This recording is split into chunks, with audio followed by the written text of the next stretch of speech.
All right, so the Tesla Cybertruck has been kind of an enigma. It was revealed 4 years ago, almost to the day, and ever since then, it was kind of quiet. But then, we slowly started seeing them rolling around like California a little bit.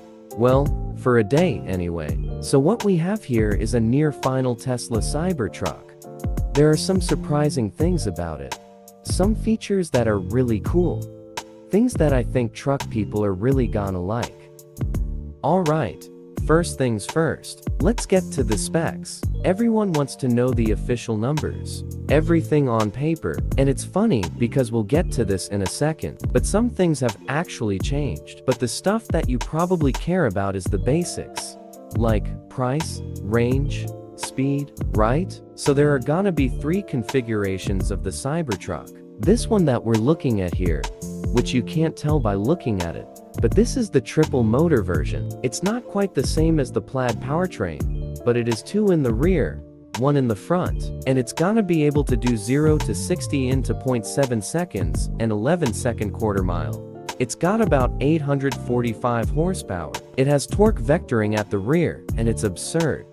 They call it the Beast. It's a pretty ridiculous set of specs. I think that makes it the fastest production pickup truck factory ever. But there's also going to be a dual motor version that they also start to ship early, and eventually also a single motor rear-wheel drive version. The triple motor is gonna start at about $100,000. So this is new information.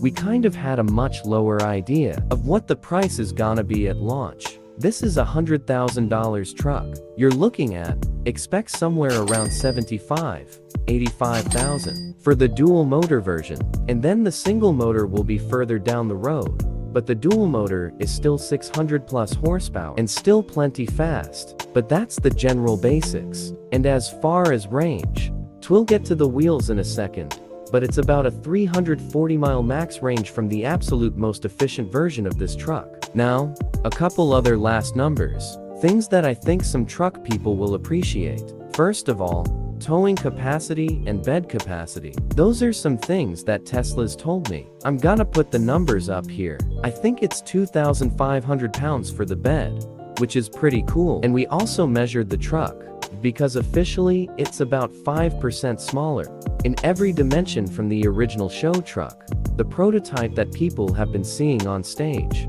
So I measure it from front to back, and it's about from bumper to bumper, 224 inches. Let's see it on the road.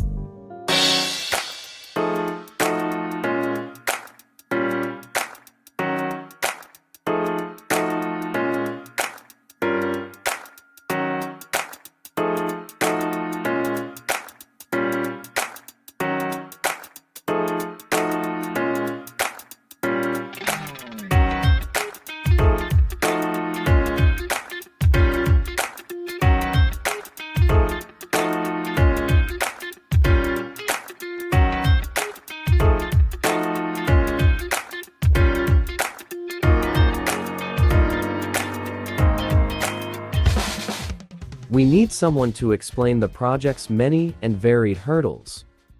The brief for Cybertruck wasn't really a brief per se. It was a conversation that had started several years back about eventually Tesla needs to do a pickup truck. We started looking at kind of unpacking the pickup trucks in the market, right? They all look the same. Yeah, without the badging, they're all really similar. And we were realizing that from a kind of first principles perspective, not following what had already been done, but looking at what's the best way to create the strongest, most robust truck. We started going down a couple of venues that were unique, but not really dramatic enough. And working with Elon on this, kind of going in circles for a long time. Somewhat secretly started doing something just radically different than really simplistic, kind of a low resolution looking type truck. And in the early days of kind of finding this form and this idea, we had Lotus Esprit in the studio, and we've been looking at that. It was the submarine car, and then started looking at what else is in this planar theme, this really, in a way, simplistic, angular theme, and the stealth F-117. Started looking at like the Countach, and as this kind of radical form started evolving, one day made a full-size model and had Elon walk into it and seeing it for the first time, the one down at the end of the studio, and he's like, that's what we're doing. And from there, the whole language came out, and from there we started That's when I had out. sheer terror, right? I was like, oh God. When you look at that shape and knowing the stainless steel had to be full hard from that was my brief. And then the additional bit that Elon threw in that it had to drive like a sports car, but have all the utility of a pickup truck. We were just sweating bullets because Elon wanted the first prototype in 90 days. And I think he did that to drive decisions, right? Like when you have 90 days to build a prototype, there's no time to argue. You just got to pick the best thing and go. And that alpha that's down there, it took us, I think, 93 days. I think he said 180 first, and then we kept talking, and then it went to 90, and we were just like, okay, so we're done talking. Why did we pick stainless steel? I mean, it started, we had aluminum concepts, we had steel concepts, but Elon had been working with stainless on the Starship program. And obviously we share a materials leader between SpaceX and Tesla. And so I think he sort of fell in love with the fact that it is stronger and more durable and more dent resistant or scratch resistant. And the actual stainless steel that we use, we actually call it we call it HFS, hard freaking stainless. But it's a special grade because when you get into the details of it, it's not as simple as just saying, okay, I'm gonna get this super hard stainless, because stainless is not stain proof. It does corrode over time. And so we had to add various elements to the mix to make it, corrosion resistant and also get that full hardness. And then also have just enough ductility that when we bend it, we didn't get like orange peel cracking. Turns out it's really hard to bend full hard stainless steel. So we actually had to invent how to bend it. It's actually a process called air bending. Actually float the tool on like an air hockey table, kind of where we blow really high pressure air, and that tool like floats over the surface. So it's not actually touching the surface when it's bending it.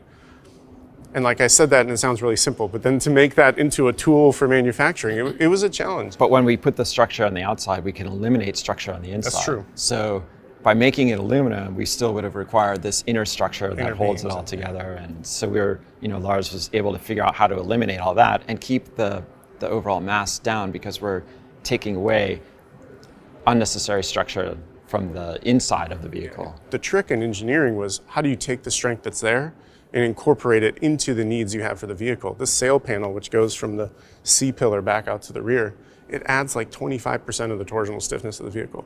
The torsional stiffness of a Cybertruck is like 45 kilonewton meters per degree.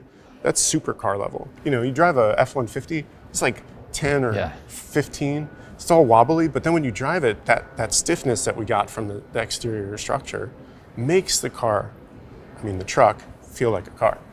Like Lars says, there's no stamping like a traditional aluminum or a steel panel. So the stainless steel can bend in one direction. So we had to create, the plan view shape to get the, perfect proportion and perfect balance and not have the corners out by faceting the truck. So if you stand in front or rear, you can look down the body side, but you see there's 4 facets, the 4 panels that make up the curve, and the windshield is flat, the glass is flat. And when you have all these facets and angles like a diamond coming together, you get to some like challenging, awkward moments that we had to figure out how to solve. I think another point is the stainless, there's no hemming.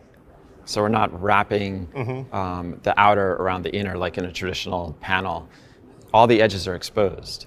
And so there's no wiggle room there. So we had to figure out how to, first of all, adhere the inner panels to the outer, and then also coin the edges so they weren't sharp or like abrasive or cut you or anything like that. And lining up all those non-hemmed edges is, it's a challenge. So that all added to like the complexity, but they were just like new challenges. And then the cool thing about repairing it is, because it is just a scratch finish, depending on how deep you go or whatever, you just get some Scotch-Brite buff it out. Buff it out. Yeah, all the other pickup trucks that we were looking at, the toughness is built like in the frame and the chassis, but the most exposed part, the paint, is the most delicate.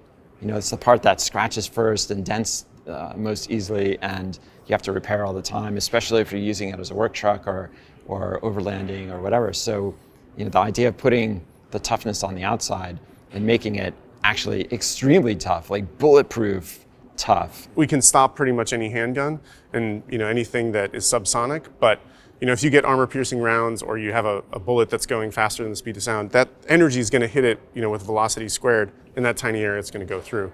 So yeah, you can definitely empty a whole clip from a Tommy gun, 9mm subsonic, but I wouldn't go around, claiming that it's fully bullet-proof. And I think, going back to a little bit the brief as well, once Elon saw what we were doing, he's like, that's the future. The future should look like the future, not like harking on the past, right? So there's a lot of new technology in this. There's a stainless steel. It's our first 48 volts. It's industry first 48 volt low voltage system. There's an 800 volt high voltage system, steer by wire, steer by brake, and all of these things add to the amount of risk in ramping. So, in an ideal case, maybe it'll take us 12, 15 months to get to that rate, so end of next year. But it's only going to move as slow as whichever one of those things has the first problem. And then, at Tesla, I think we've gotten a lot better over the years at ramping. Model 3 was pain. No one ever asked us about Model Y ramp just because we just did it. We just revamped the new Model 3, and that was a couple weeks to ramp. So I think we're a little better, and we've learned from our production hell days.